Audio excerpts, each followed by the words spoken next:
பழைய ஏற்பாட்டிலே மிகச்சிறிய புத்தகம் ஒபதியா. இதில் 24 வசனங்கள் இருக்கின்றன, 21 வசனங்கள் இருக்கின்றன. இந்த 21 வசனங்களை மாத்திரம் இன்றைய நாளே நாம் ஆராய்ந்து பார்ப்போம். கிமு சுமார் 584 ஆண்டிலே பாபிலோனியர்கள் யூதா ராஜ்யத்தின் மேல் படையெடுத்து வந்து அவர்களை அடிமையாக்கி கொண்டு போனார்கள். நேபுகாத் நேச்சார் என்ற ராஜாவுடைய தலைமையில் வந்து இவர்களை அடிமையாக்கி எடுத்துக்கொண்டு போனார்கள். இங்கே நகரத்தை எல்லாம் அழித்தார்கள். அந்த சமயத்தில் யூதர்களை, எபிரேயர்களை அவர்கள் அழிக்கிற போது ஏதோமியர்கள் என்ன செய்தார்கள்? வேடிக்கை பார்த்தார்கள், கொடுமை செய்தார்கள், காட்டி கொடுத்தார்கள் அவர்கள். அப்படி என்ன வெறி ஏதோமியர்களுக்கு? ஏதோமியர் எந்த வம்சம்? யூதர்கள் எந்த வம்சம்? யூதர்கள் யாருக்கு பிறந்தவர்கள்? 12 கோத்திரமும் யாருக்கு பிறந்தது? இஸ்ரவேல். இஸ்ரவேலுடைய முத்தின பேர் என்ன? யாக்கோபு. யாக்கோபுக்கு பிறந்தவர்கள் தான் இஸ்ரவேலர் என்று அழைக்கப்பட்டார்கள். ஏன்னா யாக்கோபு பின்னாடி இஸ்ரவேல் பெயர் மாற்றி விட்டார் தேவன். யாக்கோபு கூடவே பிறந்த ஒரு தம்பி, அதாவது யாக்கோபும் அவனும் இரட்டை பிள்ளைகள். யாரு? ஏசா. ஏசா முதல்ல பிறந்தான், அப்படித்தானே? ஏசா முதல்ல பிறந்தான். உடல் பூரா மயிர் போர்வை பொறுத்தவனாக முதல்ல பிறந்தான். ஆனா அவனுடைய குதிங்கால புடிச்சுக்கிட்டே வந்தான் யாக்கோபு. ஏன்னா வயிற்றுக்குள்ள இருக்கும் போதே ஒருத்தன் அடிச்சுக்கிறாங்க. அது யாருக்கு தெரியுது? ரெபேக்காளுக்கு தெரியுது. வயிற்றுக்குள்ள இருக்கும் போதே அடிச்சுக்கிட்டது ரெபேக்காளுக்கு தெரியுது.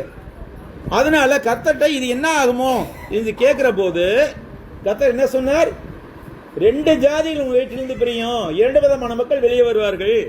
அதுல மூத்தவன் இளையவனுக்கு அடங்கி இருப்பான், இளையவன் மூத்தவனை அதிகாரம் செய்வான் என்று சொல்லிவிட்டார்.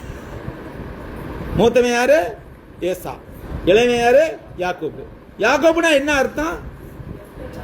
எத்தனை அர்த்தம்? ஏமாத்திரமே அர்த்தம். ஆனா இந்த ஏமாத்திரனுக்கு கடவுள் துணையா இருந்தார். தேவன் ஏன் துணையா இருந்தாரு? கர்த்தர் வந்து நாம் பார்ப்பது போல பார்ப்பதில்லை. சாமுவேல்கிட்ட சொல்றாரு, தாவீதை அபிஷேகம் பண்றதுக்கு முன்னாடி, மனுஷர் பார்க்கிற விதமாய் நான் பார்ப்பதில்லை, மனுஷரோ முகத்தை பார்க்கிறார்கள், கர்த்தரோ இருதயத்தை பார்க்கிறேன். அப்ப யாக்கோபுடைய இருதயம் தேவனுக்கு பிரியமா இருந்தது. அதனாலே யாக்கோபுவை என்ன செய்தார்? அவர் ஆதரித்தார். ஆனா இவன் என்ன செய்தான்? யாக்கோபு ஒரு நாள் வந்து ஏசா வேட்டையாடி கொண்டு வர்றான். ஏசா வந்து அப்பா பிள்ளையா இருந்தான், யாக்கோபு அம்மா பிள்ளையா இருந்தான். காட்டுல போய் வேட்டையாடுவான் ஏசா. வேட்டையாடி மிருகங்களை பிடித்து கொண்டு வருவான். அதை சமைச்சு ருசியுள்ள பதார்த்தங்களாக்கி அதை அப்பாவுக்கு கொடுப்பான். அவர் சாப்பிட்டு அவன் மேல சந்தோஷப்படுவார். யாக்கோபு என்ன செய்வான்? அம்மா முந்தானையை பிடிச்சிட்டே திரிகிறது. வீட்டில் தனி கொடுத்து எடுத்து வர்றது, சமையல் செய்யறது இதெல்லாம் வந்து அம்மாவுக்காக செஞ்சு கொடு. அதனால அம்மா இவன் மேல பிரியமா இருப்பான். யார் மேல? யாக்கோபு மேல. ஒரு நாள் ஏசா வெளியில போய் வேட்டையாடிட்டு களைப்போட வர்றான். அப்ப யாக்கோபு என்ன செய்யறாங்க? சிகப்பான பயிரை போட்டு ஒரு கூழ் காய்ச்சிக்கிட்டு இருக்கான். அப்ப ஏசா கேட்கிறான், ஏய் நான் ரொம்ப பசியா இருக்குடா, எனக்கு அந்த கூழ்ல கொஞ்சம் குடுறா. கொடுக்கிறேன், ஆனா நீ என்ன செய்யணும்? உன்னுடைய மூத்த மகனுக்கு உரிமையை எனக்கு விட்டு கொடுக்கணும். எவ்வளவு ட்ரிக்கா வேலை செய்யறான் பாருங்க யாக்கோபு. அப்ப அவன் சொல்றான், என்ன சொல்றேன்? நான் பசியால சாக போறேன், மூத்தமே உரிமை இருந்து எனக்கு என்ன ஆக போகுது? கூழ கொடு. இதனாலதான் எபிரேயர்கள் ஆசிரியர் சொல்றாரு, ஒருவேளை போஜனத்துக்காக தன் சேஷ்ட புத்திர பாகத்தை விற்று போட்ட ஏசாவை போல ஒருவனும் சீர்கட்டனா இருக்க வேண்டாம் அப்படிங்கிறார். ஒருவேளை சாப்பாட்டுக்காக மூத்த மகன் என்ற உரிமையை விட்டு கொடுத்து விட்டான். அதற்கப்புறம் அது வந்து இவர்களுக்குள்ள நடந்தது. அவன் ஒரு விளையாட்டை சொல்லிட்டு போயினான் ஏசா. ஆனா பின்னாடி நடந்ததுதான் என்னாச்சு? ரொம்ப சீரியஸ் ஆயிடுச்சு. அவங்க அப்பா வந்து உடம்பு சரியில்லாமல் இருக்கிறாரு. அப்போ ஏசாவை கூப்பிடுறாரு, போய் என்ன செய்ய, எனக்காக ஒரு மிருகத்தை வேட்டையாடிட்டு வந்து நல்லா சுவையில் பதார்த்தமாக சமைச்சு கொடு, நான் அதை சாப்பிட்டு உன்னை ஆசீர்வதிக்கிறேன் அப்படிங்கிறார். இவனை போகிறான். இதை கேட்டுக்கிட்டே இருக்கார் ரெபேக்காள். இவளுக்கு என்ன ஒரு எண்ணம், எப்படியாவது யாக்கோபுவை அந்த ஆசீர்வாதத்துக்குரியவன் ஆக்கிடணும் அப்படி. அப்போ என்ன செய்யறாவ, இங்கே வா தம்பி, போய் மந்தையில் போய் ஒரு ஆட்டை பிடிச்சிட்டு வா. போய் ஆட்டை பிடிச்சிட்டு வந்தேன். அந்த ஆட்டை அவனே உட்காந்து, அவங்களே 2 பேரும் உட்காந்து தோலை உரிச்சாங்க. தோலை உரிச்சு பத்திரமா வச்சுக்கிட்டு அதை நல்லா சுவையான உணவாக சமைச்சு ரெபேக்காள் என்ன செய்கிறா, தன்னை யோசேப்பை கூப்பிட்டு யோசேப்புடைய கையிலையும் கழுத்துலையும் அந்த வெள்ளாட்டு தோல் இருக்கு இல்லையா, ஏன்னாக்க ஏசா வந்து மயிர் போர்வை பொருத்தமாக பிறந்திருக்கான் இல்லையா, அவன் கை கால் பூரா எல்லாம் மயிரா முடியா இருக்கும் இல்லையா, அதனால அந்த மாதிரி தெரியணுங்கிறதுக்காக வெள்ளாட்டு தோலை எடுத்து அந்த தோலை அந்த கழுத்துலையும் கையிலையும் கட்டி விட்டுட்டு அந்த சாப்பாட்டை கொடுத்து கொண்டு போறான். போனோடனே யாருப்பா வந்திருக்கிறது அப்படிங்கிறான் யாக்கோபு. யாருப்பா வந்திருக்கிறது ஈசா கேட்கிறார். நான் தான்ப்பா உங்க மகன் ஏசா வந்திருக்கிறேன். ஏசாவா? யாக்கோபு சத்த மாதிரி இருக்குது, கிட்டத்தில் வான, ஏன்னா கண் பார்வை இல்லை அவனுக்கு, ஈசாக்கு கண் பார்வை போயிருச்சு. கிட்டத்தில் நான் தொட்டு பார்க்குறேன், இது ஏசாவா யாக்கோபு நான் பார்க்குறேன். கிட்டத்தில் வந்துட்டு தடை பார்க்குறேன், கழுத்தையும் கையையும் தடை பார்த்தா முடியா இருக்கு. சத்தமோ யாக்கோபின் சத்தம், உடலா ஏசாவின் உடல் அப்படின்னு குழப்பத்தில் வந்து என்ன சாப்பிட்டான். சாப்பிட்டு ஆசீர்வாதம் கொடுத்துட்டான். மூத்த மகனுக்குரிய ஆசீர்வாதத்தை பூரா யாக்கோபு கொடுத்தான். வாங்கிட்டு போயிட்டான். அதுக்கப்புறம் ஏசா வர்றான். ஏசா வந்துட்டு அப்பா அப்படிங்கிறான். யாருப்பா அது? நான் தான்ப்பா ஏசா, உங்க மூத்த மகன் வந்திருக்கிறேன். இப்பதான்டா ஒருத்தன் வந்து ஆசீர்வாதம் வாங்கிட்டு நீ என்னடா ஏசாங்கிற? அவன் இந்த தலையனை ஏமாத்திட்டானா பயங்கர கோபம் வருது. யாருக்கு? ஏசாவுக்கு. அப்போ எங்க அப்ப சாகட்டும், அதுக்கப்புறம் வச்சுக்கிறேன் அவனை. இது அது வரைக்கும் என்ன செய்யக்கூடாது, நான் பேசக்கூடாது ஒன்றும். எங்க அப்ப சாகட்டும், அதுக்கப்புறம் நான் வச்சுக்கிறேன் அவனை கொல்லாம விட மாட்டேன்னு சொல்லி சபதம் எடுக்கிறான். இது வந்து ரெபேக்காளுக்கு தெரிஞ்சிருச்சு. யாருக்கு? அம்மாக்காரிக்கு. அப்ப என்ன செய்யறா ரெபேக்காள், யாக்கோபை கூப்பிட்டு, யாக்கோபு நீ இங்க இருக்கிறது நல்லது இல்லை, உன்னை உங்க அண்ணன் கொண்டு விடுவான், நீ போயிரு, எங்க அண்ணன் வீட்டுக்கு போயிரு, உங்க மாமியை வீட்டுக்கு போயிரு அப்படின்னு சொல்ற. அதே மாதிரி யாக்கோபு தப்பிச்சு ஓடுறார். கோலும் கையுமா போறார், வேற ஒண்ணுமே இல்லை அவர்கிட்ட. கோலும் கையுமாக அந்த யோர்தானை கடந்து போறாரு. நான் இந்த யோர்தானை கடந்து நான் கோலும் கையுமாக போறேன், நீ வரும்போது சுகபத்திரமாய் திரும்பி வர பண்ணுவினால் இந்த இடம் வந்து உனக்கு மேடையா, உனக்கு ஆலயமா இருக்கும், தேவரை தருகின்ற எல்லாவற்றிலும் தசமாவத்தை செலுத்துவேன், நானே வீட்டாருமோ உண்மையை சேவிப்போம் சொல்லி சபதம் பண்ணிட்டு போறான், பொருத்தனை பண்ணிட்டு போறான். அதே மாதிரி வரும்போது 2 மனைவிகள், 2 மறுமனையாட்டிகள். யார்? லாபானுடைய மகள் லேயாள், ராகேல், அதோட சில்பால், பில்கால். இந்த 4 பெண்களை மணந்து கொண்டு 12 மகன்கள் அவர்கள் மூலமாக. அதோடு கூட போனஸாக ஒரு பொம்பளை பிள்ளை. திரளான ஆஸ்தி, ஐஸ்வர்யம், கால்நடைகள், திரளான வேலைக்காரர்கள் எல்லாத்தையும் கூட்டிட்டு பரிவாரமா வர்றான். அந்த நேரத்தில் வந்து ஏசா வந்து கொஞ்சம் சமாதானமானான் யாக்கோபு கூட. ஆனாலும் கூட ஏசாவின் சந்ததியார்கள் வந்தார்கள் இல்லையா, ஏதோமியர்கள். அந்த ஏதோமியர்கள் வந்து இஸ்ரேல் ஜனங்களை பார்த்தாலே அவனுக்கு வயிறு எரியும். நம்ம முன்னோராகிய ஏசாவுக்கு கிடைக்க வேண்டிய ஆசீர்வாதத்தை இவன் பறிச்சுக்கிட்டான். நம்ம அப்பனுடைய ஆசீர்வாதத்தை சித்தப்பையும் பறிச்சுக்கிட்டான். அவனுடைய வர்ற வாய்ஸ் தானே இதெல்லாம். இவங்களெல்லாம் ஒருத்தனையும் விடக்கூடாடா நம்ம அப்படி. இதான் காரணமே. ஏசாவுடைய சந்ததியார் ஏதோமியர்கள் யாக்கோபுடைய சந்ததியாரான இஸ்ரவேலர்களை பகைப்பதற்கு காரணம் வந்து ஏதோமியர்கள் கிடைத்திருக்க வேண்டிய சுதந்திரத்தை யார் பறிச்சுக்கிட்டது? யாக்கோபு பறிச்சுக்கிட்டான். அப்ப அவங்கள அந்த சந்ததி தோறும் அந்த பகைமை தொடர்ந்து வருகிறது. இது நடந்தது எப்போ? ஆயிரக்கணக்கான ஆண்டுகளுக்கு முன்னாடி. ஆனா இங்க கிமு 587 கூட அந்த வன்மம் இன்னும் இருக்கிறது. அந்த கோபம் எரிச்சல், பொறாமை எல்லாமே ஏதோமியரிடம் இருக்கிறது. அப்ப அவங்க என்ன செய்யறாங்க, பாபிலோனிய படையெடுப்பின் போது யூதாவுக்கு எதிராக ஏதோம் தேசம் செய்த கொடூரமான துரோகம், அந்த துரோகத்தினாலே அவர்களுக்கு எதிராக தேவன் ஒபதியாவின் மூலமாக தீர்க்கதரிசனம் உரைக்கிறார். இதான் இந்த புத்தகத்துடைய முன்னுரை. பாரு, காலில் மோதிரும் கதவு, பேசாம உட்கார மாட்டியா? கால் மாட்டிக்கிச்சுன்னா வம்புடா, புது வருஷத்ததுமா, பேசாம அப்பாட்ட உட்காரு.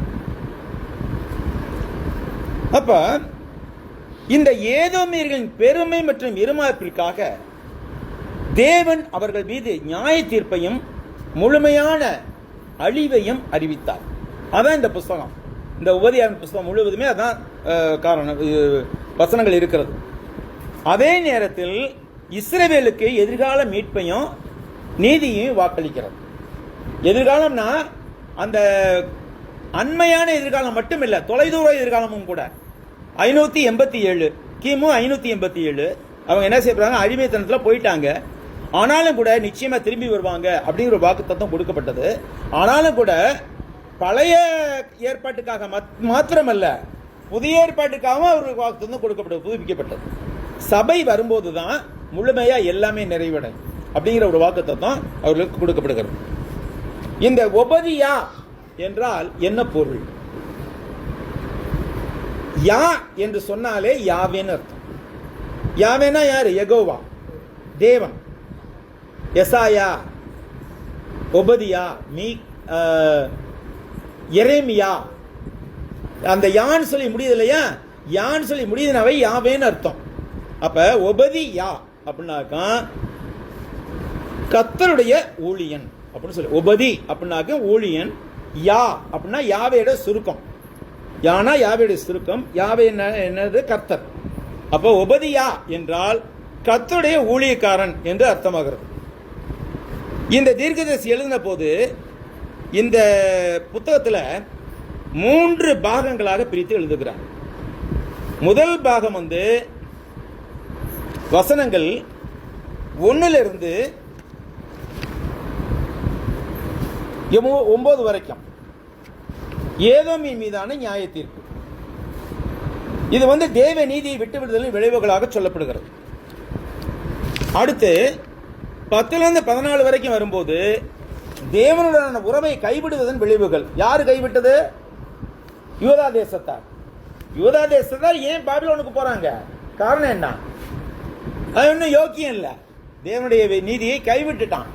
அப்ப அவர்கள் மீது நிச்சயமாக ஆக்கினை வரப்பட வேண்டும் என்பதற்காகத்தான் தேவன் அவர்களை அடிமைத்தனத்துக்கு அனுப்பினார். 70 ஆண்டுகள் அடிமைத்தனம். யோசிச்சு பாருங்க, 70 ஆண்டுனாக்கு ஒரு தலைமுறையே போச்சு. அந்த சமயத்தில் தான் தானியல், சாத்ராக், மேஷாக், ஆபேத்நேகோ என்பவர்கள் எல்லாம் பிடித்துக் கொண்டு போகப்பட்டார்கள். தானியல் அங்கே பாபிலோனிலே சிறையிருப்பில் இருந்த தீர்க்கதரிசி. ஆனால் சிறையிருப்பில் சென்றாலும் கூட தானியல் ஒரு ராஜகுமாரனாக அங்கே வலம் வந்தார். ஏன்னா அவரும் அந்த சாத்ராக், மேஷாக், ஆபேத்நேகோ என்பவர்களும் கல்வி கேள்விகளில் சிறந்தவர்களாக இருந்தார்கள். அதனால அரண்மனை பணிக்கென்று அவர்களுக்கு 2 ஆண்டுகள் அங்கே பாபிலோனில் இருக்க யூனிவர்சிட்டியில் எஜுகேஷன் சொல்லிக் கொடுக்கப்பட்டது. அதோடு கூட பாபிலோனிய மொழியும் கற்றுக் கொடுக்கப்பட்டது. அந்த சடங்காச்சாரங்கள், பாபிலோனிய சடங்காச்சாரங்கள்லாம் கற்றுக் கொடுக்க முடியாது. அதை செய்யலைன்னா இங்கே உயிரோடு இருக்க முடியாது, ஒன்று வாங்கி வேற வழி இல்லாமல் செஞ்சுக்கிட்டு இருந்தாங்க. ஆனாலும் கூட தானியேல் மிக முக்கியமான சமயங்களில் என்ன செய்யல, தேவனை விட்டுக் கொடுக்கவில்லை. நேபுகாத்நேச்சர் என்ன செஞ்சாரு, ஒரு பெரிய சிலையை செஞ்சு வச்சு கிண்ணறம், எக்காலம், நாதஸ்வரம் ஊதும் போது என்ன செய்யணும், அந்த சிலையை எல்லாரும் வணங்கணும்னு சொன்னாங்க. ஆனால் இந்த 4 பேர் என்ன செய்யல, வணங்கல. சாத்ராக், மேஷாக், ஆபேத்நேகோ வணங்கல. இந்த மாதிரி பல காரியங்கள்லாம் இருக்குது. அது மாதிரி சிங்க கெபியில போட்டாங்க, தரியராஜாவுக்கு சிங்க கெபியில போட்டாங்க. ஆனாலும் கூட சிங்க கெபியில கூட தானியேல் தேவன் காத்து கொண்டார். அக்கினி சுவாலையில போட்டாங்க 3 பேரை, யார? Shadrach, Meshach, Abednego. அந்த அக்கினி சுவாலையில தேவகுமாரனே அங்கே அவர்களோடு கூட இருந்து அவர்களை காத்து கொண்டார். இப்படி பல காரியங்கள் இருக்கின்றன. நம்ம தானியேல் இப்ப படிக்கிறதுல உபதியாவத்தம் படிக்கிறோம். அடுத்ததாக 3வது பகுதி என்னன்னாக்கா 15ஆம் வசனத்திலிருந்து தேவனுடைய மக்களுக்கு எதிராக நிற்கும் நாடுகளுக்கு விரோதமாக தேவனுடைய ராஜ்யத்தின் இறுதி வெற்றியை கூறுகிறார். இந்த 3 கருத்துக்களை நாம் விளக்கமாக பார்க்கிறோம். ஆசிரியர் ஒபதியா நமக்கு நல்லாவே தெரியும். காலம் வந்து கிமு 587 ஆண்டு, அதாவது கிறிஸ்து பிறப்பதற்கு முன் 587 ஆண்டு. அதாவது கிமு கிபி எப்படி வரும் உங்களுக்கு தெரியும் இல்லையா? கிமுல வந்து இறக்க வரிசையில் வரும் வருஷங்கள். முதல்ல கிமு 4500, அப்புறம் 4000, 3500, 3000, இப்படி ஆண்டுகள் குறைஞ்சுக்கிட்டே வரும். அப்ப கிறிஸ்து பிறப்பதற்கு முன் 587 ஆண்டு. கிறிஸ்துவுக்கு 587 ஆண்டுகளுக்கு முன்பு வந்து பாபிலோனுக்கு எல்லோரும் அடிமைகளாக அழைத்து செல்லப்பட்டார்கள். அந்த வேளையில் நடந்த சம்பவத்தினாலே இந்த தீர்க்கதரிசனம் எழுதுகிறார் உபதியா. இந்த உபதியா தீர்க்கதரிசனம் வந்து ஏதோமியர்களுக்கு எதிராக எழுதப்பட்ட தீர்க்கதரிசனம். ஏதோமியர் யாரு? முடிச்சுக்கிட்டு இருக்கீங்களா?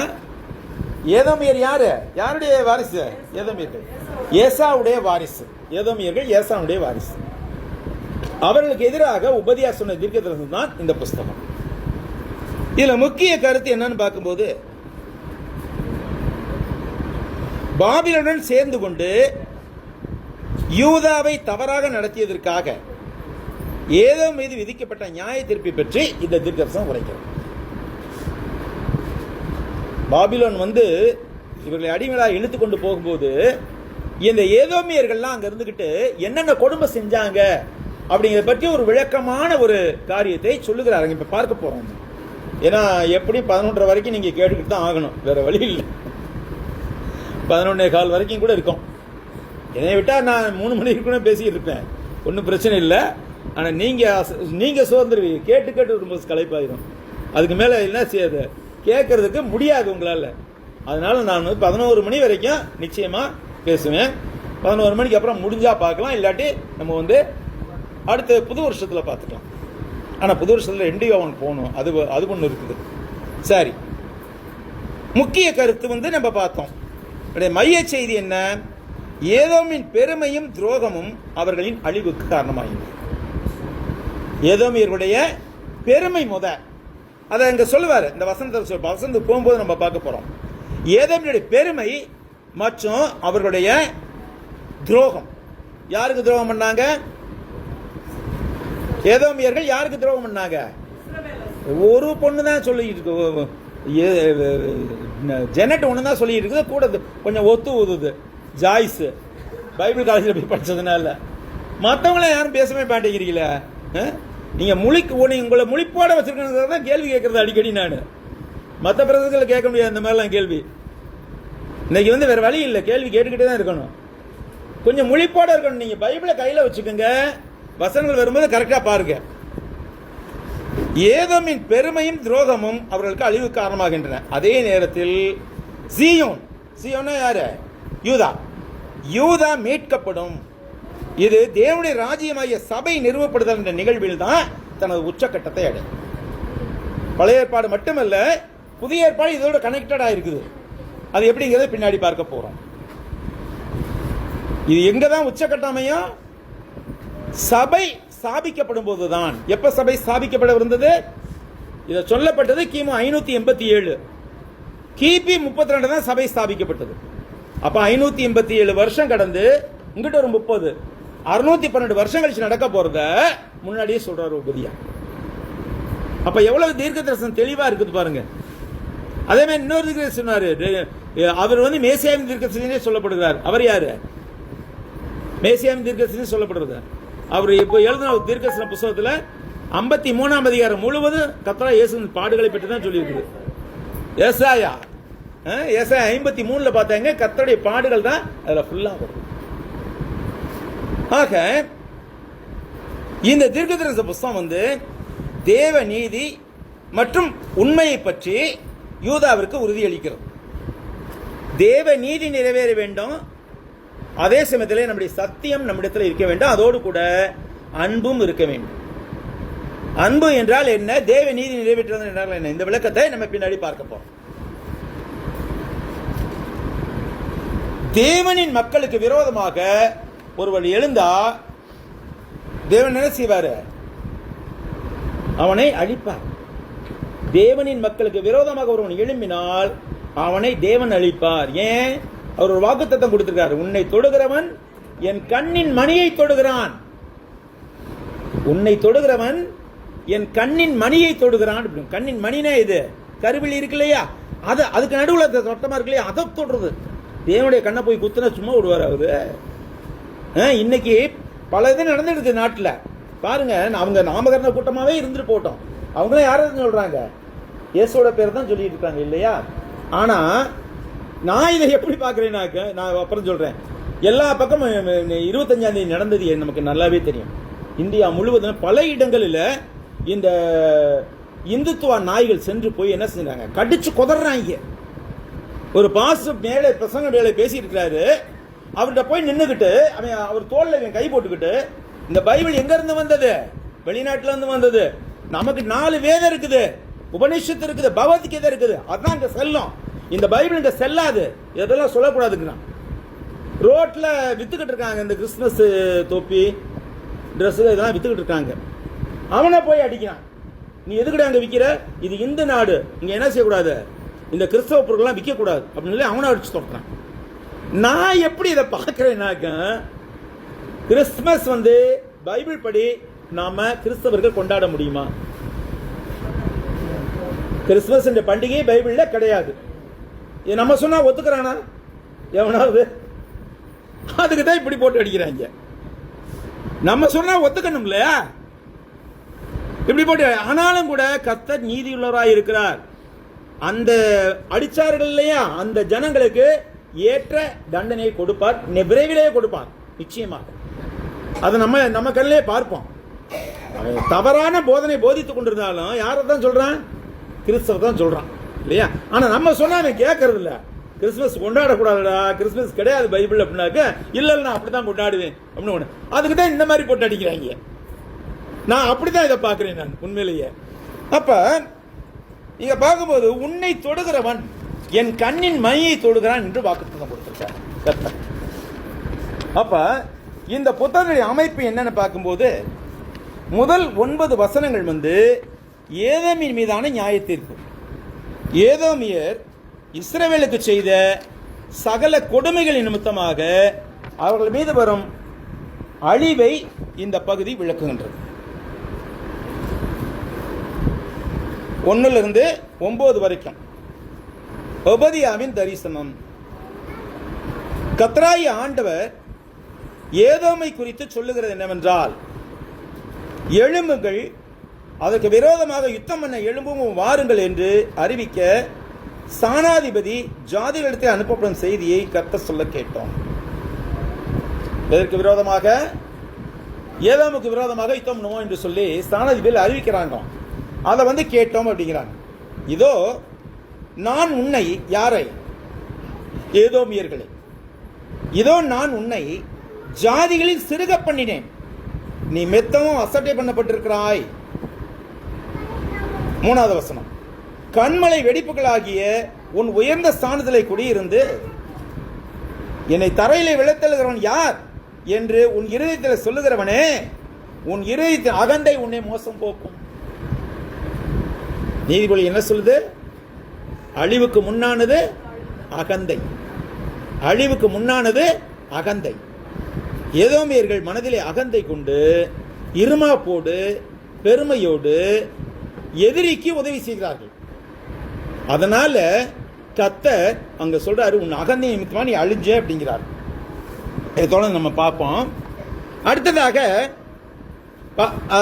பின்னாடி பார்க்க போறோம், தொடர்ந்து ஒன்றும் கவலை இல்லை. முதல் சுருக்கமா பார்த்துருவோம். 10-14 வசனங்கள் ஏதோமியர் இஸ்ரவேலுக்கு விளைவித்த துன்பங்கள். 10-14 வரைக்கும் உள்ள வசனங்கள், அதை விரிவா பார்க்க போறோம் பின்னாடி.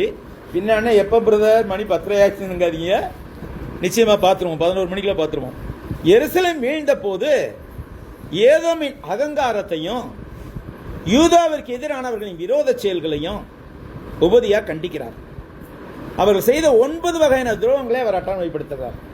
அந்த 10-14 வசனத்துல ஏதோமியர்கள் இஸ்ரவேலுக்கு எதிராக செய்த 9 வகையான துரோகங்கள் அங்கே அட்டவணைப்படுத்தப்பட்டிருக்கிறது. அது பின்னாடி பார்க்க போறோம். இப்ப இதை கூட பார்ப்போம்.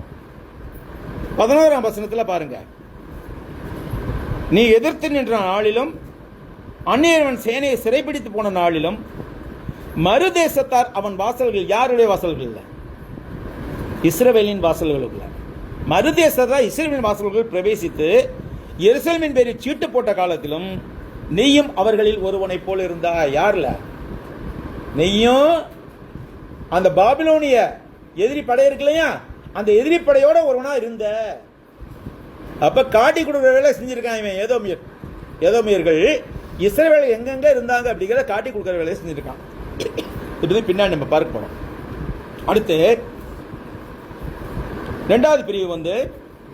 மூணாவது பிரிவு கர்த்தருடைய நாள், வசனங்கள் 15-16.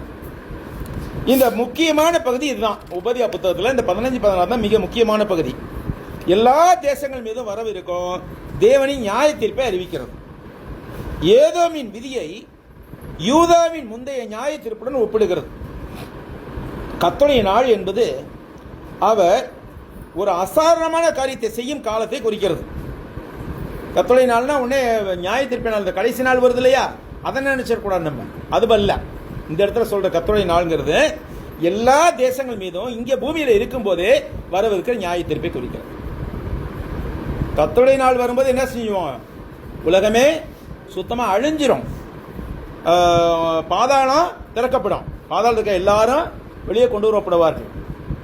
அது மாதிரி சமுத்திர தண்ணீரிலும் மரித்தோரை ஒப்புவிக்கும் அப்படின்னு சொல்லப்படுது. சமுத்திர தண்ணீரிலும் மரித்தோர்னா யாரு? ஞானஸ்நானம் பெற்றவர்கள். சமுத்திரங்கிறது தண்ணீரை குறிக்குது.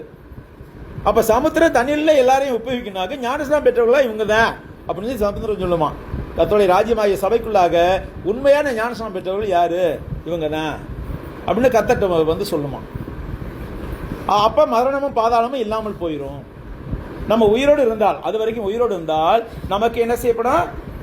ஆவிக்குரிய சரீரம் கொடுக்கப்படும். ஒரு கண்ணிமை பொழுதுல, ஒரு இமை பொழுது, ஒரு நொடி நேரத்திலே நாம் எல்லோரும் மறுரூபமாக்கப்படுவோம்.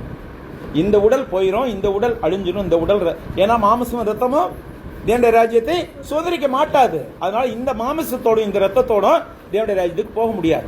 அப்ப என்ன செய்யும்? நமக்கு ஒரு இமை பொழுதுல நமக்கு ஆவிக்குரிய உடல் கொடுக்கப்படும். பரதீசிலே பாதாளம் முழுவதையும், பரதீசி 17 இடம், அங்கே இருக்கிற ஜனங்கள் எல்லாரும் உயிர்ப்பிக்கப்பட்டு அவர்களுக்கு தேவனுடைய ஆவி மீண்டும் கொடுக்கப்பட்டு ஒரு ஆவிக்குரிய சிலர் அவர்களுக்கும் கொடுக்கப்படும். நம்ம எல்லாருமே போய் என்ன செய்வோம்? கர்த்தருக்கு முன்னாடி நிற்போம். அப்ப அவர் நியாயம் தீர்ப்பார். அந்த நாள் வேற. ஆனா இங்க சொல்லப்படுற நாள் வந்து அங்க சடுதியிலே வந்த நாள். அப்ப கர்த்தருடைய நாள் என்பது அவர் ஒரு அசாதாரணமான காரியத்தை செய்யும் காலத்தை குறிக்கிறது. இது இங்கு மேலும் இங்கு அது யூதாவின் எதிரிகள் மீது தேவன் ஒரு குறிப்பிடத்தக்க பழிவாங்கலை செலுத்தும் நாளை குறிக்கிறது. யூதாவின் எதிரிகள் யாரு? பாபிலோனியர்கள். பாபிலோனோட கூட சேர்ந்தவன் யாரு? ஏதோமியர். இவனை தான் யூதாவின் எதிரிகள் குறிப்பா சொல்றார். யார? ஏதோமியர்கள். ஏதோமியர்களை பழிவாங்க போறார். அந்த நாளை குறிக்கிறது. கடைசி நியாயத்தீர்ப்பின் நாள் அல்ல. நீ மற்றவர்களின் துன்பத்தை கண்டு மகிழ்ந்தது போல மற்றவர்களும் உன்னுடைய துன்பத்தை கண்டு மகிழ்வார்கள். நீ உன் அயலானை சூறையடி ஆடியது போல உனக்கும் அந்த கதி நேரிடும். அடுத்து ஒரு வசனம் சொல்றாரு பாருங்க. எந்த வசனம்னாக்கா 16ஆம் வசனம். 16ஆம் வசனம் என்ன சொல்லுங்க பாருங்க. நீங்கள் என் பரிசுத்த பர்வதத்தின் மேல் மதுபானம் பண்ணினபடியே எல்லா ஜாதிகளும் எப்பொழுதும் மதுபானம் பண்ணுவார்கள். அவர்கள் குடித்து விழுங்குவார்கள், இராதவர்களைப் போல் இருப்பார்கள்.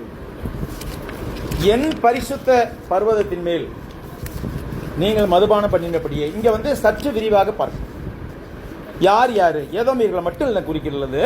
இந்த வசனத்துல என்ன செய்தனாக்க, நேபுகாத்நேச்சார் என்ன செய்தான்? வந்து படையெடுத்து வந்த போது தன்னுடைய ஆலயத்தின், தேவனுடைய ஆலயத்தின் பண்ட பாத்திரங்கள்லாம் இருக்குல்லையா, பரிசுத்த பண்டங்கள் பரிசு பாத்திரங்கள்லாம் இருக்கு இல்லையா, அந்த பாத்திரங்களை எடுத்துக்கொண்டு போனான். அங்க கொண்டு போய் அங்க தன்னுடைய தேவனுடைய கோயில்ல வச்சான். அவனுக்கு பின்னாடி வந்த பெல்ஷாத்சார் என்ற ராஜா என்ன செஞ்சான்? அந்த பாத்திரங்களை கொண்டு வர சொன்னான்.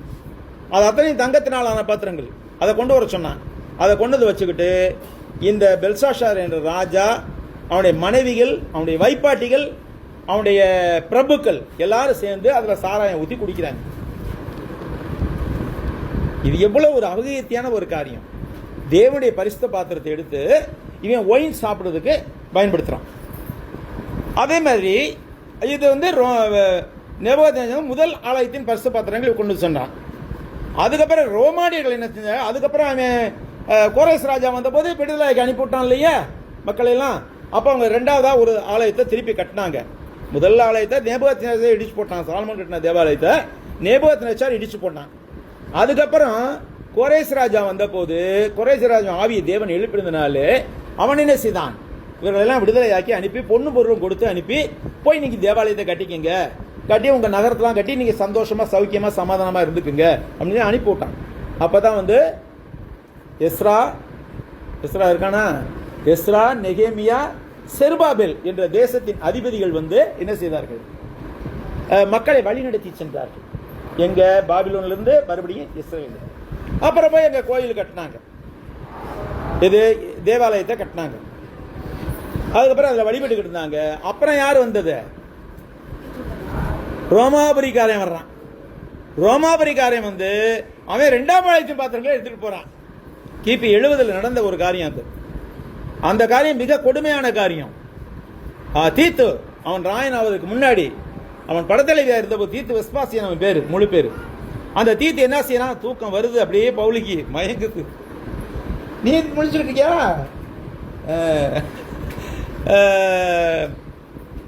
தீத்து வெஸ்பாசியன் என்ன செஞ்சான், தேவாலயத்தை மேல கோபுரத்து மேல இருக்கிற ஒரு வரிசையை தட்டுறான். அப்படியே அங்க தங்கத்தகடுப்பு ஒதுக்கப்பட்டிருக்கு. என்னடா தங்கத்தகடுப்பு வச்சிருக்கு, அப்ப என்ன செஞ்சிருக்காங்க அவங்க, நம்ம சிமெண்ட் காரை போட்டு வீட கட்டுவோம் இல்லையா, அவன் தங்கத்தை ஒரு பக்கம் உருக்கிக்கிட்டே இருக்கிறான். கல்லுகளை வரிசையா வச்சு அதுக்கு மேல தங்கத்தை ஊத்தி விடுறது. எதுக்கு பதிலா, சிமெண்ட் காரைக்கு பதிலா தங்கத்தை உருக்கி ஊத்தி அதுக்கு மேல அப்புறம் கல்ல வைக்கிறது. அப்ப ஒரு வரிசையை இடிச்ச உடனே அங்க தங்கத்தகடு வருது, அதை எடுத்து சுட்டி வச்சுக்கிறான். தங்கம் உருக்கி ஊத்துறப்ப தண்ணீரா இருக்கும், அப்புறமேல செட் ஆயிடும் இல்லையா, அப்ப அப்படியே ஷீட் மாதிரி இருக்கும் இல்லையா, அதை அப்படியே எடுத்து வச்சுக்கிட்டான். சரி இன்னொரு வரிசை இடி, இன்னொரு வரிசை அங்கேயும் தங்கத்தகடு இருக்கு.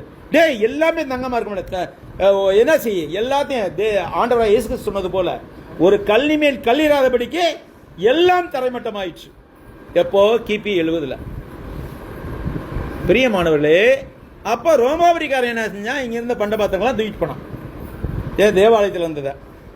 அடுத்து ஏதோமியர்கள் என்ன செய்தார்கள்னாக்கா, தேவனுடைய மக்கள் மீது கொண்ட வெறுப்பினால் எருசலேமின் அழிவை பல தெய்வ வழிபாட்டார்கள் சேர்ந்து தேவனை வென்ற ஒரு வெற்றியாகவே கருதினார்கள். ஏதோமியர்கள் வந்து என்ன செய்தாங்க, அந்த பல தெய்வ வழிபாட்டாளர்கள் இருக்காங்க இல்லையா, பாபிலோன்காரன் பல தெய்வத்தை வணங்குறவன் தானே, அவன் வந்து இங்க செஞ்சதை, அவன் வந்து இங்க தோக்கடிச்சு போனது, யூதர்களை தோக்கடிச்சு போனதை ஒரு பெரிய விழாவாவே கொண்டாடினான். யாரு, ஏதோமியன். அது எவ்வளவு ஒரு கொடுமையான காரியம் பாருங்க. அடுத்து இந்த நாள ஹிர்கானஸ் என்ற ஒரு ராஜா வந்தான். அவன் என்ன செய்யறான், ஏதோமியர்களை கைப்பற்றி என்ன செய்ய, நீ கட்டாயம் நீ விருத்த சேனம் பண்ணண்டா அப்படின்னு சொல்லியிருக்கிறான். அவன் இவங்களை கொடுமை பண்றான். ஏன்னா ஏதோமியர்கள் விருத்த சேன கட்டளை அவனுக்கு கிடையாது, இஸ்ரேலருக்கு மட்டும்தானே கொடுத்தாரு தேவன் விருத்த சேன உடன்படிக்கை, இஸ்ரேலுக்கு மட்டும்தான் ஏற்படுத்தி கொண்டார். அப்ப ஏதோமியர்கள் என்ன செய்யறான், ஹிர்கானஸ் வந்து ஆளும்போது அவனை விருத்த சேனை செஞ்சுக்கணும்னு கட்டாயப்படுத்துறான்.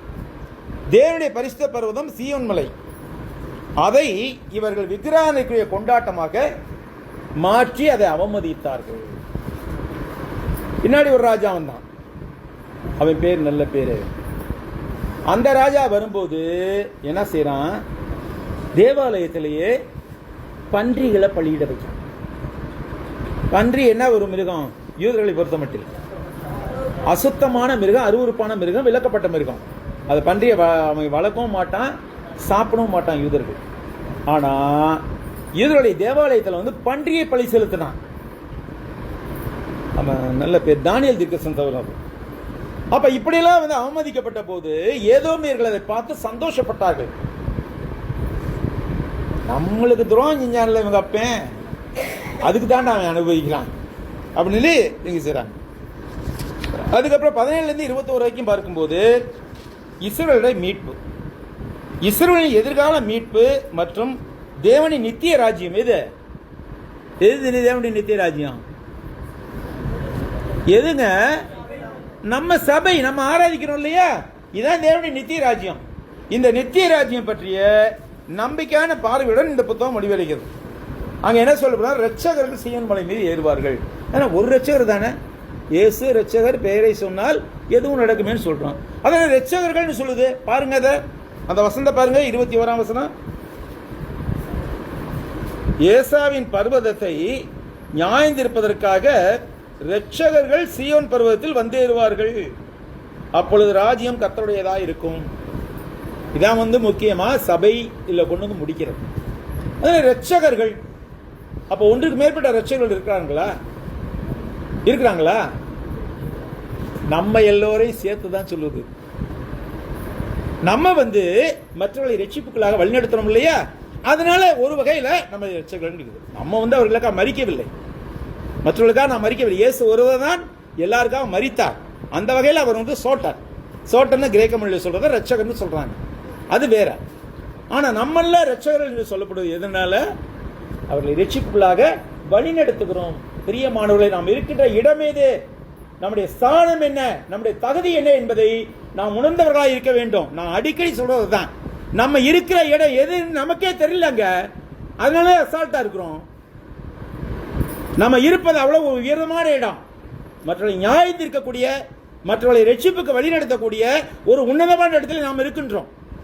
அதனால இந்த உலகத்தை பற்றியோ எதை பற்றி நம்ம என்ன செய்ய கவலைப்பட தேவையில்லை. நம்ம மைனாரிட்டியா, மைனாரிட்டின்னு சொல்லியிருக்காங்க கிறிஸ்தவர்கள். உலகத்தாருக்கு வேணா என்ன செய்யலாம், மைனாரிட்டியா இருக்கலாம். தேவனை பொறுத்தவரை நம்ம யாரு, ராஜா வீட்டு பிள்ளைங்க இல்லையா, ராஜா வீட்டு பிள்ளைங்க தான் நம்மள. ராஜா வீட்டு பிள்ளைங்க போய் மைனாரிட்டி சொன்னா எப்படிங்க அர்த்தம்? அது ஒரு கேவலமான வார்த்தை. நம்ம சிறுபான்மை அல்ல, அதை நம்ம புரிஞ்சுக்கணும். ஏன்னா இந்த உலக கிறிஸ்தவர்கள் வேணா அப்படி சொல்லிக்கிட்டு இருக்கலாம். ரோமன் கத்தோலிக்க, புரொட்டஸ்டன்ட், பெந்தகோஸ்து, யெகோவா சாட்சி, இன்னும் 40,000 பிரிவு இருக்கு இல்லையா, நாங்கெல்லாம் மைனாரிட்டி, எனக்கு பாதுகாப்பு தேவை. நம்மளுக்கு தேவையே இல்லைங்க. நம்மை பாதுகாப்பவர் யார்? இந்த உலகத்தையே ஆட்சி செய்கிற ராஜா. ஏங்க இந்த உலகத்தையே ஆட்சி செய்யற நம்மளை பாதுகாக்க முடியாதா? நமக்கு போலீஸ் வேணுமா, இல்ல கவர்மெண்ட் வேணுமா? தேவையில்லை. நம்ம உண்மையான விசுவாசம் இருக்கும் என்றால் எந்த இடத்துலையும் தேவன் நம்மை பாதுகாப்பார். ஏன்னா நம்ம அரசாங்கத்துக்கு விரோதமாக போவது கிடையாது, அரசாங்கத்துக்கு விரோதமாக கொடி பிடிச்சிட்டு போறது கிடையாது, அரசாங்கத்துக்கு எதிராக கோஷம் போடுவது கிடையாது. மாறாக ராஜாக்களுக்காக நம்ம என்ன செய்யணும், ராஜாக்களுக்காக ஜெபிக்க வேண்டும். ஜெபிக்கிற மக்களாக இருக்கிறோம். நம்ம ஆளுகின்ற அதிகாரிகளுக்காக, அரசாங்கங்களுக்காக நாம் ஜெபிக்க வேண்டும் அப்படின்னு கற்றுக் கொடுக்கிறோம் மக்களுக்கு. அப்ப நம்மளை போய் யாராவது துன்புறுத்துவானா? துன்புறுத்த மாட்டான். ஏன்னா நம்ம ராஜா வீட்டு பிள்ளைங்க. எந்த இடத்துல இருந்தாலும் நம்ம நிச்சயமா நல்ல முறையில் இருக்க முடியும். அதான் சொல்லுது, ஏசாவின் பருவத்தை நியாயந்திருப்பதற்காக இரட்சகர்கள் சீயோன் பருவத்தில் வந்து ஏறுவார்கள், அப்பொழுது ராஜ்யம் கர்த்தருடையதாக இருக்கும். எந்த ராஜ்யம்? நம்ம ஆராதிக்கின்ற சபை என்ற இந்த ராஜ்யம். இந்த ராஜ்யம் கர்த்தருடையதா இருக்கும். கர்த்தருடைய சுதந்திரத்தை இந்த உலகத்தார் பறித்துக் கொள்ள முடியுமா? நிச்சயமா முடியாது, நிச்சயமா முடியாது. நான் சிக்கி முடியும் போல இருக்கு. நல்லா தூக்கம் வந்துருச்சு.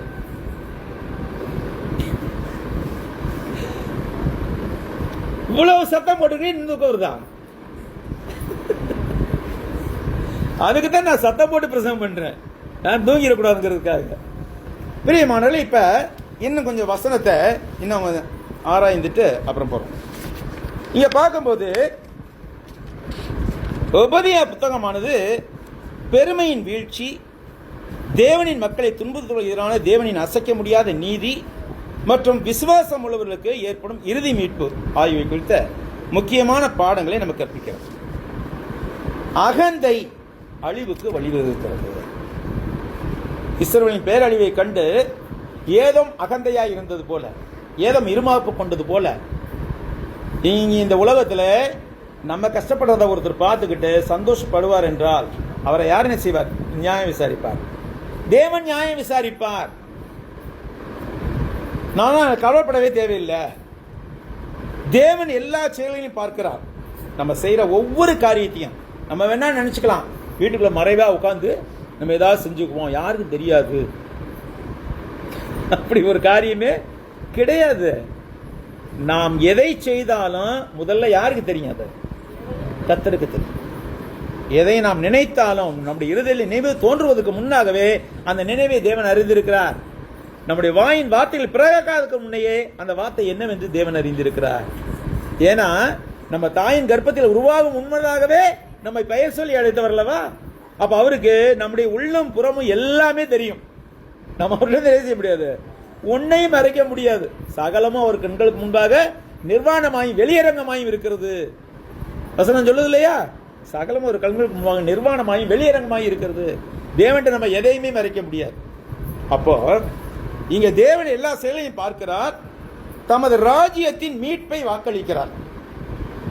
பழைய ஏற்பாட்டில் பூமிக்குரிய ஒரு ராஜ்யம், புதிய ஏற்பாட்டில் ஆவிக்குரிய ராஜ்யமாகிய சபை. நிச்சயமாக சபையிலே தான் மீட்பு உண்டு என்பதை அவர் வலியுறுத்துகிறார். அடுத்து சமாதானத்தையும் நியாய தீர்ப்பையும் உலகளாவிய ரீதியில் வழங்குகிறார். மனுஷங்க வேணா நினைச்சுக்கிட்டு இருக்கலாம், என்னட்டு இதெல்லாம் ஒரு கதை, இதெல்லாம் ஒரு ஏதோ ஒரு பொழுதுபோக்குறதுக்காக செய்யறது. ஆனால் தேவன் அப்படிப்பட்டவர் அல்ல. பொழுதுபோக்குறதுக்காக செய்ய நிறைய பேர் சொல்றாங்க, கிறிஸ்தவர்களே நிறைய பேர் பைபிள் கதைகள், பைபிள் இருந்து சில கதைகளை கேட்போமா அப்படிங்க. கதையா இது? இது வரலாறு, ஸ்டோரி அல்ல, ஹிஸ்டரி. பைபிள்ங்கிறது கதை அல்ல, இது வரலாறு, நிஜத்தில் நடந்த காரியங்களின் தொகுப்பு.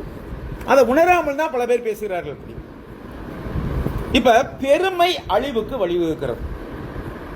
ஏதோமின் வீழ்ச்சியானது அவருடைய அகந்தை, தன்னைத்தானே உயர்த்தி கொண்டது மற்றும் பிற மக்களின் துன்பங்களை கண்டும் காணாமல் போல் இருந்தது அல்லது கண்டு சந்தோஷப்பட்டது. ஏதோமியர்கள் அதை செய்தார்கள். அதனால இது ஒரு கடுமையான எச்சரிக்கையாக உள்ளது. அந்த எச்சரிக்கையை கொஞ்சம் விரிவாக பார்ப்போம். ஒபதியாவின் தரிசனம், அதுல 2ஆம் வசனம் பாருங்க. இந்த புத்தகத்தில் 2ஆம் வசனம், இதோ நான் உன்னை ஜாதிகளில் சிறுக பண்ணினேன், நீ மெத்தமும் அசட்டை பண்ணப்பட்டிருக்காய். கண்மலை வெடிப்புகளாகிய உன் உயர்ந்த ஸ்தானத்திலே குடியிருந்து என்னை தரையிலே விழத்தழுகிறவன் யார் என்று உன் இருதயத்தில் சொல்லுகிறவனே, உன் இருதயத்தின் அகந்தை உன்னை மோசம் போக்குகிறது. இது உலக மக்கள் எல்லாருக்கும் ஒரு பாடம். கண்மலை வெடிப்புனா எப்படி இருக்கும்? கண்மலைனா உயரமான மலை, அந்த உயரத்துக்கு ஒருவரும் போக முடியாது. அதுல வெடிப்புகள் இருக்குது, அதுல கூடு கட்டி இருக்குது, கழுகு புறா போன்றவையெல்லாம் கூடு கட்டுது. அப்ப அது பாதுகாப்பான இடத்துல இருக்குது இல்லையா? அது மாதிரி பாதுகாப்பான இடத்துல இருக்கேன்னு நினைச்சிட்டு நீ யாரு ஏதோமிய சொல்ற, நம்மளுக்குள்ள அகத்தை இருந்துச்சுன்னா நம்மளையும் சொல்றாரு அவரு, நீ ரொம்ப பத்திரமா இருக்கேன்னு நினைச்சுக்கிட்டு இருக்கிற. ஆனா நான் என்ன செய்வேன்? உன் இருதயத்தின் அகந்தை உன்னை மோசம் போக்குகிறது. 4ஆவது வசனம், நீ கழுகை போல் உயர போனாலும், நீ நட்சத்திரங்களுக்குள்ளே உன் கூட்டை கட்டினாலும் அவ்விடத்திலிருந்தும் உன்னை வீழ்த்துவேன் என்று கர்த்தர் சொல்லுகிறார். கர்த்தர் வீழ்த்த முடியாத உயரம் ஒன்று இருக்கிறதா? கர்த்தரால் முடியாத ஒரு உயரத்துக்கு ஒரு முன் போக முடியுமா? அல்லது கர்த்தரால் தூக்க முடியாத ஒரு ஆழம் இருக்கிறதா? ரெண்டுமே யோசிச்சு பாருங்க. எவ்வளவு உயரத்துல இருந்தா கர்த்தர் நேச முடியும், வீழ்த்த முடியும். எவ்வளவு ஆழத்துல நம்ம இருந்தாலும் நம்மை தூக்கி விட முடியும். ரெண்டுமே கர்த்தரால முடியும். யோனா சொல்லுவார் இல்லையா, நான் வானத்துக்கு ஏறி அங்கே படுக்கை போட்டாலும், நீ அங்கே இருக்கிற பாதாளத்தில் படுக்கை போட்டாலும் அங்கேயும் உன்னுடைய கண் என்னை காண்கிறது அப்படிங்கிறார். எங்கேயுமே கர்த்தருடைய கண்கள் மறைவாக நம்ம போக முடியாது. அப்போ நீ எவ்வளவாய் சங்கரிக்கப்பட்டு போனாய், திருடராகிலும் ராத்திரியை கொள்ளையடிகளாயும் இடத்தில் வந்தால் தங்களுக்கு போனதுமான மட்டும் திருவிழார்கள் அல்லவோ? திராட்சை பழங்களை அறுக்கிறவர்கள் உன்னிடத்தில் வந்தால் சில பழங்களை விட்டு விடுவார்கள் அல்லவோ? எதுக்காக? பாவம் பார்த்து பரிதாபப்பட்டு விட்டுறது திராட்சை பழங்களை.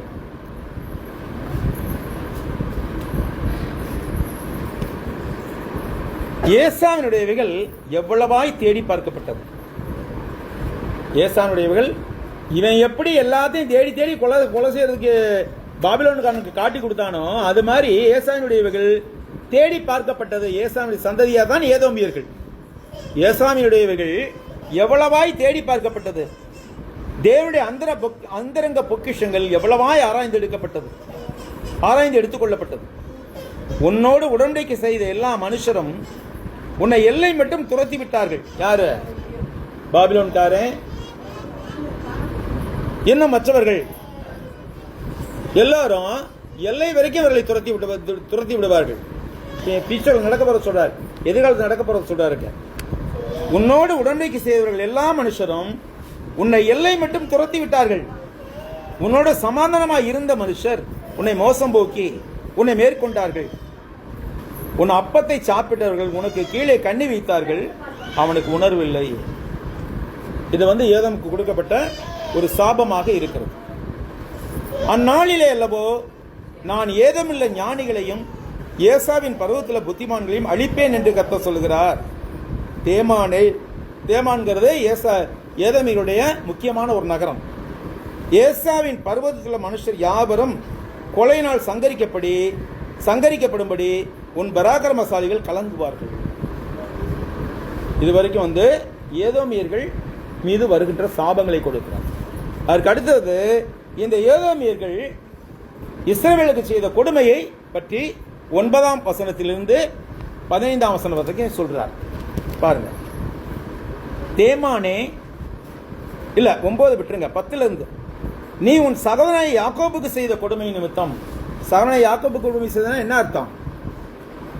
யாக்கோபுடைய சந்ததியா இருக்கு, யாக்கோபுடைய சந்ததியா இருக்கு இஸ்ரவேலருக்கு நீ செய்த கொடுமை நிமித்தம் வெட்கம் உன்னை மூடும், நீ முற்றிலும் சங்கரிக்கப்பட்டு போவாய் அப்படின்ட்டு. இப்பதான் நீங்க எண்ணணும், நான் எத்தனை விதமான கொடுமைகள் அவர் செய்தார்னு சொன்னேன்?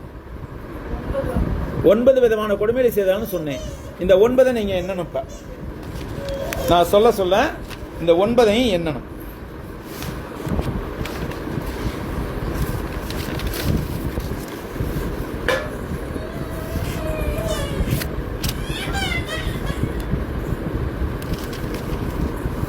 முதல் கொடுமை 11ஆம் வசனத்தில் இருக்கிறது. நீ எதிர்த்து நின்ற நாளிலும் அந்நியர் அவன் சேனையை சிறைப்பிடித்து போன நாளிலும். யாருடைய சேனையை? 11ஆம் வசனம் எடுத்துங்க. 11ஆம் வசனம் 1072ஆம் பக்கம் 1072. நீ எதிர்த்து நின்ற நாளிலும் அந்நியர் அவன் சேனையை சிறைப்பிடித்து போன நாளிலும் மறு தேசத்தார் அவன் வாசல்கள் பிரவேசித்து எருசலேமில் சீட்டு போட்ட காலத்திலும் நீயும் அவர்களில் ஒருவனை போல இருந்தாய். யாரில் ஒருத்தன பாருங்க, இவன் யாரில் ஒருத்தனை போல இருந்தான்? பாபிலோனியர்கள் ஒருவனை போல இருந்தான், எதிரி மாதிரி இருந்தான். இவன் யாரு? ஏதோமியன் இஸ்ரவேலனுக்கு ஒரு எதிரி மாதிரி இருந்தான். இதான் முதல் துரோகம். ஆக்சுவலா யாரு? ஏதோமியர்களும் இஸ்ரவேலும் யார்? ஆக்சுவலா அண்ணன் தம்பி பக்க இல்லையா? அப்போ ஒரு சகோதரனுக்கு துரோகம் செஞ்சுட்டு அவனுடைய எதிரியை போல இருந்தான். அது முதல் பாயிண்ட். அவன் செய்த துரோகம், முதல் துரோகம் நீயும் பாபிலோனில் ஒருவனை போல இருந்தாய். அடுத்து 2வது துரோகம் 12ஆம் வசனத்தில் இருக்கு பாருங்க. உன் சகோதரன் அந்நீர் வசமான நாளாகிய அவனுடைய நாளை நீ பிரியத்தோடு பாராமலும் இருக்க வேண்டியதா இருந்ததுன்னு முடியும் அந்த வசனம். பிரியத்தோடு பாராமல் இருக்கணும்னா என்ன அர்த்தம்? அவன் பார்த்திருக்கான்னு அர்த்தம். அப்படிதான் அர்த்தம். முதல்ல நீ அவனுடைய பகைவன் மாதிரி செயல்பட்ட, அவனுடைய அழிவின் நாளை நீ பிரியத்தோடு பார்க்கிற. சில பேர் இருக்காங்க உலகத்துல, அடுத்தவன் என்ன அன்னை எப்ப சாவன் திண்ணை எப்ப காலி ஆகுங்கிற. அடுத்தவன் நல்லா இருந்தா பிடிக்கவே பிடிக்காதவனுக்கு பொறாமையில புழுங்குவான், வெந்து போவான். பக்கத்து வீட்டுக்காரனா இருப்பான், எழுத்து வீட்டுக்காரனா இருப்பான், நம்ம கூடவே சாப்பிடுறவனா இருப்பான், அல்லது நம்ம கூடவே பழகிறவனா கூட இருப்பான். என்ன செய்யுமா? நம்ம நல்லா இருந்தோம்னா பொறுக்கவே பொறுக்காதவனுக்கு பொறாமையில வெந்து நொந்து போவோம். அதைத்தான் சொல்றாரு, உன் சகோதரன் அந்நிய விரசமான நாளை நீ பிரியத்தோடு பாராமல் இருக்க வேண்டிய இருந்தது. ஆனா பிரியத்தோடு பார்த்திருக்கிறான். அடுத்து யூதா புத்திரருடைய அழிவிலே அவர்கள் நிமித்தம் சந்தோஷப்படாமலும் ஒருத்தன் செத்தா சந்தோஷம், வாழ்ந்தா வைத்தறிச்ச வாங்கி குடிச்சா கொண்டாட்டம். சில பேர் இருக்கிறாங்க அப்படி. மற்றவங்களை பார்க்கும்போது அவன் வாழ்ந்தா வைத்தறிச்சப்படுவான், அவன் வாங்கி குடிச்சு பிச்சை எடுக்கிற நிலைமை இருந்தாங்க சந்தோஷப்படுவாங்க. அந்த மாதிரி செஞ்சிருக்காங்க. என்ன செய்யறான்? யூதா புத்திரருடைய அழிவின் நாளிலே அவர்கள் நிமித்தம் சந்தோஷப்படாமலும், அது மூணாவது பாயிண்ட், மூணாவது துரோகம், அவன் செய்த மூணாவது துரோகம். அவர்கள் நெருக்கப்படுகிற நாளிலே நீ பெருமையாய் பேசாமலும் இருக்க வேண்டியதாக இருந்தது. அப்ப அவன் நெருக்கப்படுற நாளில் பெருமையா பேசியிருக்கான் இவன், அப்படித்தானே அர்த்தம்? அவன் நெருக்கத்தில் பத்தியா எதனால இப்படி இருந்துச்சு? எங்க அப்பனுக்கு இவன் செஞ்சான்ல துரோகம், அதான் வந்துச்சு. பெருமையா பேசிக்கிறது இவனை பத்தி. நாலாவது துரோகம், பெருமையாய் பேசுறது. அடுத்து 13ஆம் வசனம், என் ஜனத்தின் ஆபத்து நாளிலே நீ அவர்கள் வாசல்கள் பிரவேசிக்காமல் இருக்க வேண்டி இருந்தது. அப்ப என்ன செய்திருக்கான்? வாசல்களுக்குள்ள போயிருக்கான். என் ஜனத்தின் அழிவின், என் ஜனம் யார சொல்றாரு இவரு? தேவன் இந்த இடத்துல யார? இஸ்ரேல் ஜனங்களை என் ஜனம் சொல்றாரு. என் ஜனத்தின் அழிவின் நாளிலே நீ என்ன செய்யக்கூடாது? அவர்கள் வாசல்கள் பிரவேசிக்காமல் இருக்கணும். ஆனா இவன் இஸ்ரேல் ஜனங்களுடைய அழிவில் இங்கே அவர்களுடைய வாசலுக்குள்ளாக போயிருக்கிறான். இது 5வது பாயிண்ட், 5வது துரோகம். அடுத்து, அவர்கள் ஆபத்து நாளிலே அவர்கள் அனுபவிக்கிற தீங்கை நீ பிரியத்தோடு பாராமலும். அப்ப என்ன செஞ்சிருக்கான்? பிரியத்தோடு பார்த்திருக்கிறான். அவன் அந்த ஆபத்து நாளிலே அவர்கள் அனுபவிக்கிற தீங்கை இவன் பிரியத்தோடு பார்த்திருக்கிறான். அது செய்யக்கூடாது. இது 6வது துரோகம் அவர்கள் செய்தது. அடுத்து, அவர்கள் ஆபத்து நாளிலே அவர்கள் ஆஸ்தியிலே கை போடாமலும். அரியலூர்ல ஒரு ரயில் விபத்து நடந்தது. நான் சொல்றது ஏறக்குறைய 50-60 வருஷத்துக்கு முன்னாடி நடந்தது. தெரியுமா உங்களுக்குலாம்? அரியலூர்ல ஒரு ரயில் விபத்து ஏற்பட்டது. அங்க துடிச்சுக்கிட்டு இருக்காங்க, எல்லாம் துடிச்சுக்கிட்டு இருக்காங்க. அந்த பக்கத்தில் இருக்கிற ஜனங்கள்லாம் என்ன செய்யிருக்காங்க? கையில கழுத்துல காதெல்லாம் போட்டிருக்க நகை இருக்குல்லையா, அந்த நகையெல்லாம் பறிச்சுட்டு அவங்கள காப்பாத்துங்க. என்ன வரல அவங்களுக்கு? அது இன்னும் பேசப்படுகிறது. அவர்கள் அப்படியே துடிச்சுக்கிட்டு இருக்காங்க, உயிருக்கு போராடி கொண்டு இருக்காங்க. அதுல போய் கொஞ்சம் கூட இரக்கம் இல்லாம இந்த நகையெல்லாம் எடுத்துட்டு போயிருக்காங்க. அவங்க வச்சிருந்த பணம், நகை, இதெல்லாம் சொத்துக்கள் எல்லாத்தையும் எடுத்துட்டு போயிருக்காங்க. அவர்கள் ஆபத்து நாளிலே அவர்கள் ஆசையில் கை போடாமல் இருந்திருக்கணும். அப்ப போட்டிருக்கான், கை போட்டிருக்கான். இது 7வது துரோகம். அடுத்து, அவர்கள் தப்பினவர்களை சங்கரிக்கும்படி வழிச்சந்திகளில் நிற்காமலும். அல்ல, யாரும் தப்பிச்சு ஓடுறாங்க இல்லையா, பாபிலோனை கைக்கு அகப்படாம தப்பிச்சு ஓடுறாங்க இல்லையா, அப்படி தப்பிச்சு ஓடிடக்கூடாடா அப்படின்னு சொல்லி போய் வழிச்சந்திகள், எது இந்த 4 ரோடு சந்திக்கிற இடம், 2 ரோடு சந்திக்கிற இடம் சொல்றோம் இல்லையா, அந்த இடத்துல போய் நின்றுக்கிட்டான். சந்தி அப்படின்னாக்க ரோட்டு சந்திப்பு, 2-3 ரோடு கொண்டு சந்திக்கிறது இல்லையா, அந்த இடத்துல நின்றுக்கிட்டு எங்கிட்ட இருந்து வந்தாலும் அவனை பிடிச்சி கொடுத்துறது. யாருக்கு? பாபிலோனியனுக்கு. பாபிலோனுக்கு பிடிச்சு கொடுத்துறது. அதுக்காக வழி சந்திகளில் நின்று இருக்கான். அப்படி நிற்காமல் இருக்க வேண்டியிருக்கிறது அப்படின்னு சொல்லி அது 8வது துரோகம். அடுத்து, இக்கட்டு நாளில் அவர்கள் மீதியானவர்களை காட்டிக் கொடாமலும் இருக்க வேண்டியதா இருந்தது. அப்ப என்ன செஞ்சிருக்காங்க? காட்டி கொடுத்துருக்காங்க. இக்கட்டு நாள்ல அவன் எங்கிட்டா தப்பிச்சு வரலான்னு பாக்குற போது இதான் இருக்கான், இவன் இஸ்ரவேல் தான்டா, இந்த அங்க ஒரு இஸ்ரவேல் இருக்கான்டா, வந்து பிடிங்கடா அவனை, இவன் காட்டி கொடுத்துருக்கான். ஆக 9 துரோகங்கள் இஸ்ரவேலுக்கு எதிராக இந்த ஏதோமியர்கள் செய்திருக்கிறார்கள். இந்த 9 துரோகத்தின் நிமித்தமாக நான் அவர்களை பழி தீர்ப்பேன் என்று கர்த்தர் சொல்கிறார்.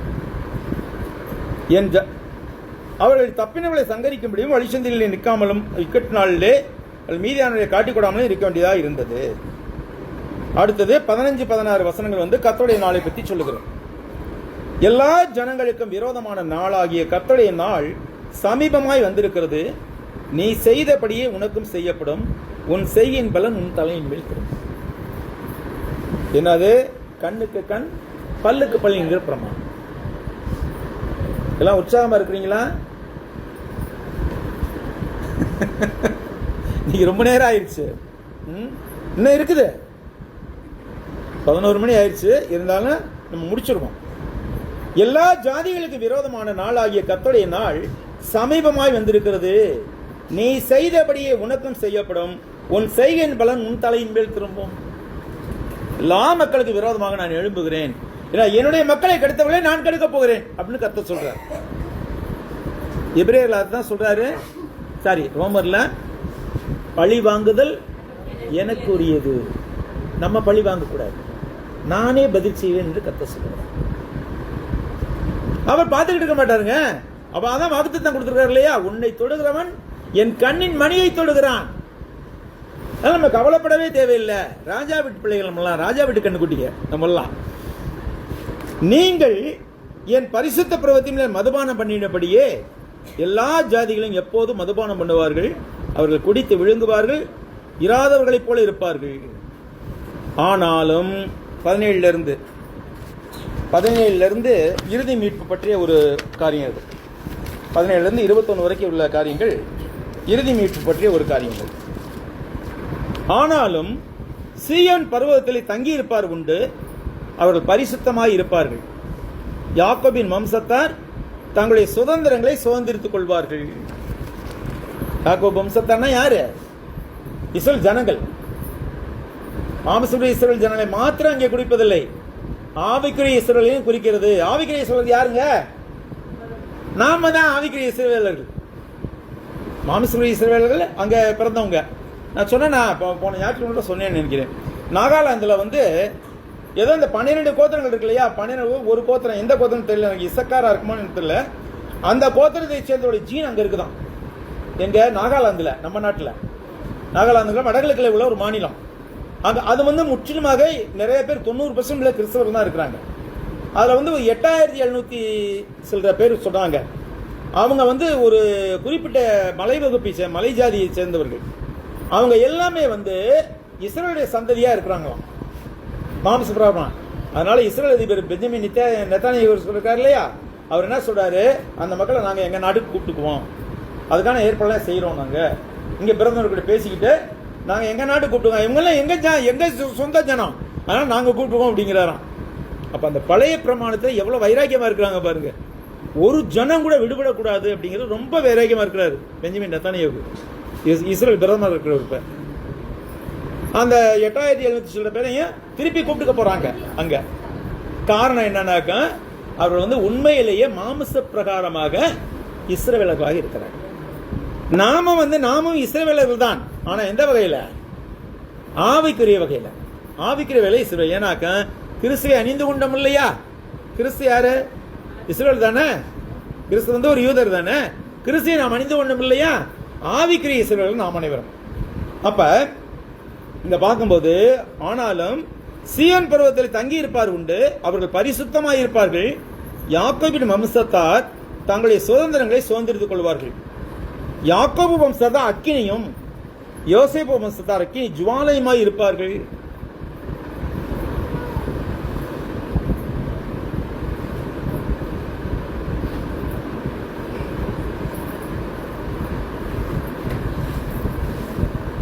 ஆனால் ஏசாவின் சந்ததியாரோ, அதுதான் தப்பா போட்டிருக்காங்க.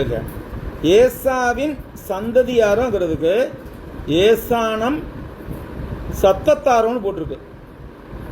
ஏசாவின் சந்ததியாரோ வைக்கோல் துரும்பாய் இருப்பார். வைக்கோல் துரும்பு எப்படி இருக்கும்?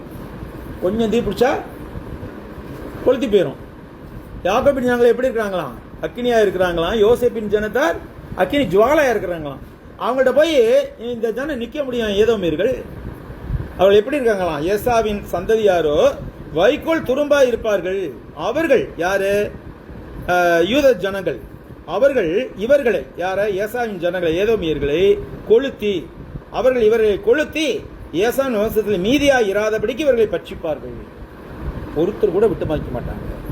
இப்படி கர்த்தர் சொல்லுகிறார். தென் தேசத்தார் ஏசாவின் மலையையும் சமமான தேசத்தார் பெலிஸ்தரின் தேசத்தையும் சுதந்திரித்துக் கொள்வார்கள்.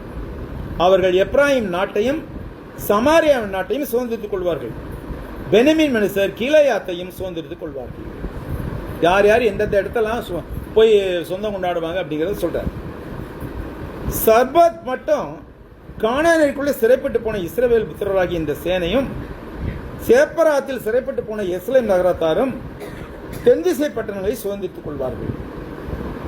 இதெல்லாம் மாம்ச பிரகாரம் இஸ்ரவேலோட வெற்றி. எதுக்கப்புறம்? இந்த பாபிலோனிய சிறையிருப்பு திரும்பி வந்ததுக்கப்புறம் அவர்கள் பெறப்போகிற மாம்சபுரம் வெற்றி. ஆனால் நிறைவான வசனம் எதை சொல்லுகிறது? சபையை வெற்றியை சொல்லுகிறது.